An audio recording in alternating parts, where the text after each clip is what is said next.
নমস্কাৰ বন্ধুসকল, আজি এটা নতুন ভিডিঅ'লৈ আপোনালোক সকলোকে স্বাগতম জনাইছোঁ। এয়া সন্ধিয়া টাইমত আজি বুট খাইছোঁ দেই, চানা বুট। পিঁয়াজ কাটি লৈছোঁ, আদা ৰচুন ভোট জলকীয়া তেল। এই মানুহজনে এনেকৈ বনাইছিলে, এইটো মানে চানা হিচাপত। তাৰপৰা এয়া অলপমান তেওঁকো দিছোঁ, ময়ো খাইছোঁ। ধুনীয়াকৈ চকীত বহি লৈ খাই আছোঁ আৰু। সন্ধিয়া টাইমত কিবা এটা খাবলৈ মন যায় দিয়কচোন। আপোনালোকৰ বাৰু মন যায় নাই? মানে কিবা এটা খালেহে ভাল লাগে, চানা টানা। সেইকাৰণে সেয়া বহি লৈ চানা খাই আছোঁ।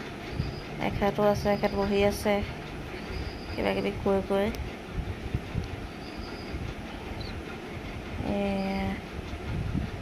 বেলেগ টেষ্টি লাগে খাই। মই এনেও বুট খাই ভাল পাওঁ বাৰু। প্ৰায় সন্ধিয়া মানে এনেকৈ খোৱা হয় আৰু, নহ'লে চাহৰ লগত। কেতিয়াবা ৰঙা চাহ লৈ লওঁ লগত, এনেকৈ খোৱা হৈয়ে থাকে আৰু। আপোনালোকৰ ঘৰত হয়নে বাৰু তেনেকুৱা? আমাৰ চানা কেইটামান নহ'লে সন্ধিয়া টাইমত ভালেই নালাগে। এয়া আজি বিলাহীয়ে তোৰা মাছে দেই, মানুহজনৰ ফেভৰেট হয় তোৰা মাছ। সেইকাৰণে আজি তোৰা মাছে বিলাহীয়ে জোল। এয়া ভাত খাই ডাইনিঙত বহিবলৈ লৈছোঁ। আজিলৈ গুড নাইট, বাই বাই। মোৰ চেনেলটো ছাবস্ক্ৰাইব কৰিবলৈ নাপাহৰিব। লাইক কমেণ্ট শ্বেয়াৰ চব কৰি দিব আৰু এফালৰ পৰা। Bye bye, good night.